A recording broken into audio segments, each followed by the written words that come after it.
up north as well. Early days I've had a crazy following up north. It just even like when I used to fight, there was like shows in like Letterkenny and all these small shows I used to fight on, and the same people kept showing up and showing support before I reached any kind of height. So the support I've had out here has been absolutely unbelievable. So that night in New York was for everyone that supported me all the way through. And Conor, these people are your people. So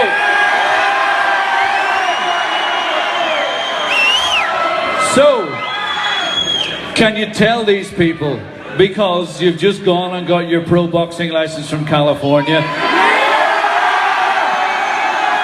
and it just so happens that this is the first official response to that, can you tell them what's next, and is Floyd Mayweather really on the radar? Look, originally what happened was Floyd called me out. That's originally what happened. I don't care about Floyd. I don't give a fuck about Floyd. I don't give a fuck about Floyd. I don't fear no man under no rule set. So I'm sitting there minding my own business, dominating true fighting, and Floyd calls me out and leaks a rumor that we're supposed to fight or something like that. But what it done was, it opened up my eyes a little bit. I was like, well, hold on, maybe I can pursue this. Maybe I can pursue the boxing side. Maybe there's something there. So we went to it. We were in the background with negotiations, and look, we'll see what happens. Now I have my boxing license. Now it's their move now. You know, I've presented myself here. I have the boxing license. Since I've got that boxing license, Floyd's fat manager came out and was like, "Oh, Floyd's in the Bahamas. He doesn't care about Conor." I was like, "Well, I don't give a fuck about Floyd either. If you don't want this fight, that's no problem." Because other than the Manny Pacquiao numbers, other than the Floyd Manny Pacquiao pay-per-view numbers, gate numbers, I hold all the numbers. Other than that one fight. So I don't need Floyd. I don't need Floyd. But I do not need him. So I have the boxing license. I'm also in something going on with the UFC. They're trying to strip me. I was like, well, nah, I ain't stripped. Yeah, I still got that belt. That belt's still in my home right now. So I'm still the two-weight world champion. Someone's got to come take that off me. I see articles. I see stuff online, but I don't see the belt not in my presence. The belt is right there. There's 2 world titles in my home.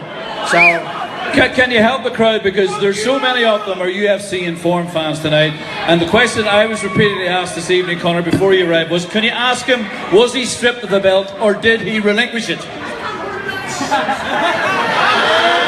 And please don't hit me. Eddie's still unconscious. What you mean? What you mean? I only fought last week. Them belts are mine. Whatever they want to say, and they can say, oh, well, we took the belt and now it's this guy's belt. You can play with those fake belts all you want. The real Jose was KO'd, Eddie was KO'd. You're looking at the two-weight world champion, and that's it. And that's it. I'll say to the UFC, and I love the company. You're fooling nobody. You're fooling nobody with that. But best of luck to them. I don't know. I still got them belts. Someone's got to come take them belts off me physically. Not online, not through a keyboard. The keyboard warriors trying to take them belts. You gotta take them belts off me physically if you want to come get them. So that's a pretty straight answer from a pretty straight talking guy. You mentioned Floyd Mayweather's manager there. I was reading him today. I'm going to quote him directly. He said, "Look, let's get real here. If, and it is a big if Conor McGregor were ever to get into a ring with Floyd Mayweather, Floyd, and I quote, would beat his ass." Now, what do you say to that?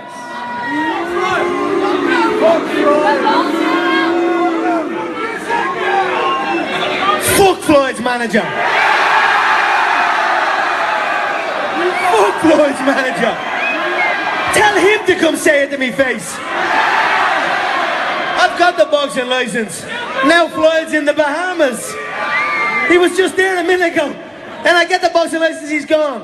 Look, Floyd's a phenomenal boxer. It's a different craft for me to go in to do this. But if with correct preparation, if I took out my jiu-jitsu training, my wrestling training, my kickboxing training, if I took out all those different disciplines and focused with the work ethic that I have solely on the sport of boxing, there's no telling what I could do. I would not go in there just to show up. I'd go in there to knock him out. And that's it. He can be hit. He's been hit before. Age waits for no man also. So I know they know that. I know the size is on my side. I know the reach is on my side. I know the youth is on my side. So there's a lot to lose for them. So that's why they're scrambling. McGregor got the boxing license. Oh, Floyd's in the Bahamas. He doesn't give up.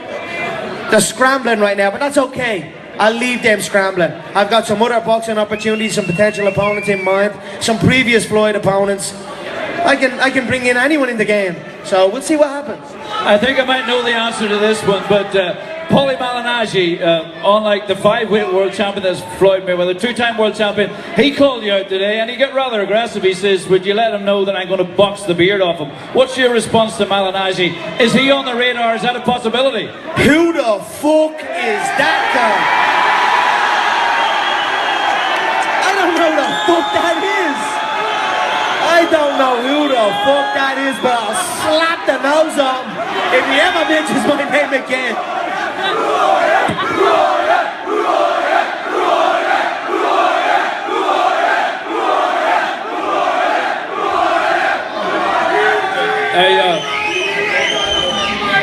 He's up. He says he's up for anything tonight. Right, so I'm coming through the crowd tonight, and I do this rather reservedly, but a young lady handed me a piece of paper. She said, don't open that until you're on the stage. And when you get on the stage, would you read this out to Conor McGregor? I have no idea what's in it, but I know that you're prepared for anything.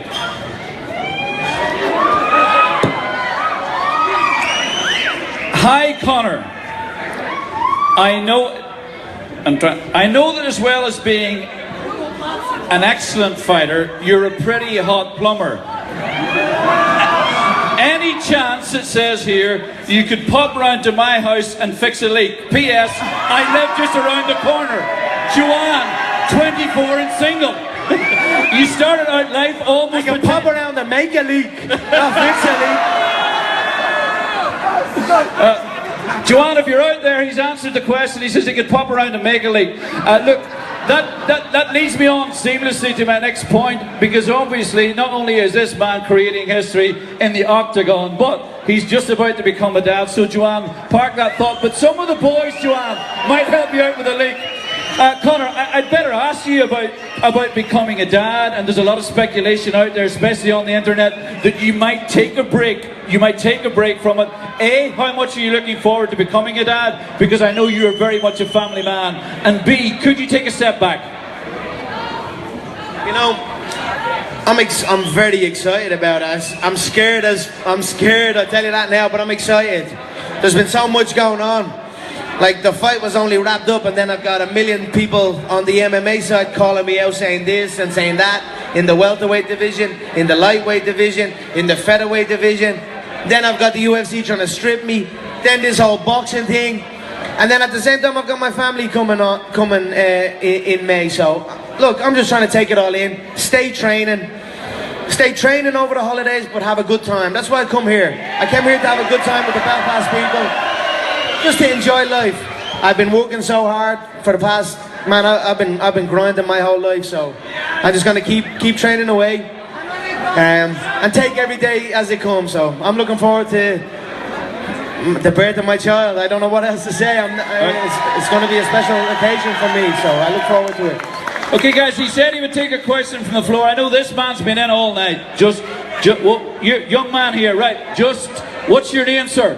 Matthew Verner. Matthew, what's your question for Conor McGregor? What would you say to up-and-coming fighters?